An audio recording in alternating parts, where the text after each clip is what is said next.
Witam Was bardzo serdecznie. Moi drodzy, chciałem Wam powiedzieć o tym, jak ważne jest to wszystko, co nie wiąże się z graniem, nie wiąże się z ćwiczeniem. Bo w dzisiejszych czasach samo granie na instrumencie to jest absolutnie tylko część sukcesu. Trzeba zbudować markę osobistą. Trzeba zbudować więź ze swoimi odbiorcami. Dlatego, że to, co robicie, robicie dla innych ludzi. Wszyscy jesteśmy otoczeni markami. Na przykład markami związanymi z ubraniami. Jedne marki lubimy bardziej, inne lubimy mniej.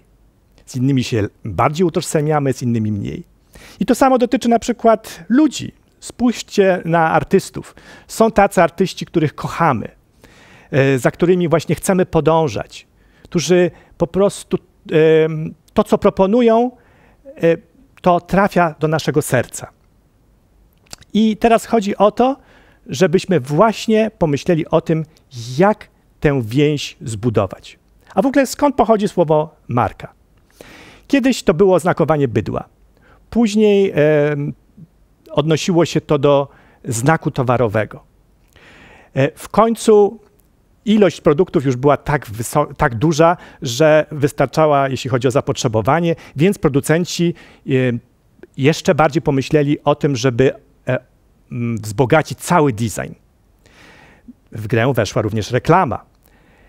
Klienci wierzyli w to, co im się mówiło. Jeśli przekaz był bielsza niż inne, no to klient przyjmował to jako prawdę. Ale w końcu i to przestało wystarczać. W związku z tym budowanie marki stało się budowaniem ducha wspólnoty pomiędzy właśnie producentem a klientami, między na przykład artystą a odbiorcami. Świetnym przykładem takiego człowieka, który zbudował markę absolutnie fenomenalną, był Steve Jobs.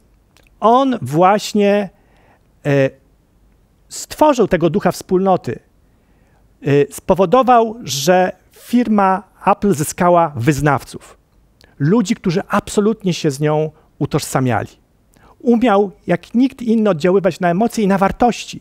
Jest taka reklama z 1997 roku, w której Steve Jobs przywołał nazwiska największych wizjonerów w dziejach ludzkości i również odniósł się do wartości, takich jak łamanie status quo, wyznaczanie nowych dróg, nie banie się różnych zmian. I te wartości miały w jak największym stopniu podziałać na odbiorców i chodziło o to, żeby odbiorcy się z nimi utożsamili. Firma Apple to jest wzbogacanie życia. To jest nowy styl życia. Zobaczcie, jaki design towarzyszy tym produktom. I chodzi o to, żeby właśnie polubić to, żeby poczuć, że to nie jest tylko komputer, ale to jest coś więcej. I właśnie Steve'owi Jobsowi zależało na tym, żeby to, co proponuje, żeby to wzbogacało życie. Firma Google. Tam znowu mamy do czynienia z kulturą wewnętrzną niesamowitą. Kulturą wewnętrzną firmy. Są ścianki wspinaczkowe, jest możliwość jeżdżenia na rolkach, są centra fitness, są bardzo oryginalne miejsca spotkań. I to wszystko ma służyć kreatywności pracowników. I zobaczcie, później mamy bardzo sympatyczne na przykład grafiki firmy Google. Ale wszystko to, co się dzieje w ramach Google, właśnie jest efektem tego, jaka tam panuje kultura wewnętrzna tego przedsiębiorstwa. I to jest w dzisiejszych czasach bardzo ważne. Firma Starbucks na przykład, sieć kawiarni. I nie chodzi o to, żeby kupić kawę i wyjść, tylko to może być trzecie miejsce co do ważności po naszym domu, po miejscu pracy. Tam spotykamy się z przyjaciółmi. Oczywiście kawa jest bardzo ważna, żeby to była kawa jak najwyższej jakości. To jest świątynia picia kawy.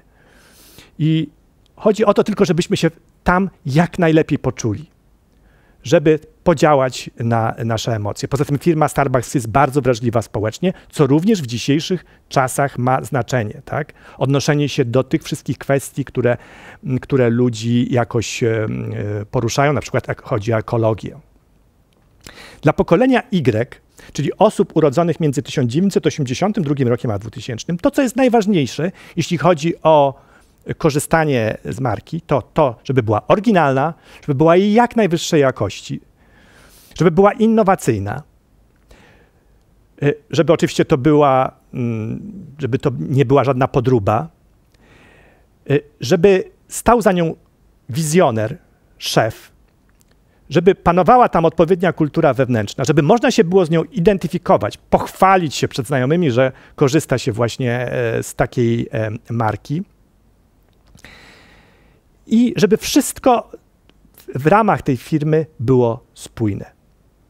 Także pomyślcie teraz o tym wszystkim, o czym powiedziałem, w kontekście właśnie marki osobistej. Jak to można by było odnieść do człowieka? I o tym porozmawiamy podczas kolejnych naszych spotkań. Jak właśnie budować markę, będąc muzykiem, czyli jak sprawić, żeby stworzył się ten duch wspólnoty pomiędzy nami, a tymi, dla których proponujemy naszą sztukę, czyli pomiędzy nami a naszymi odbiorcami. Dziękuję bardzo.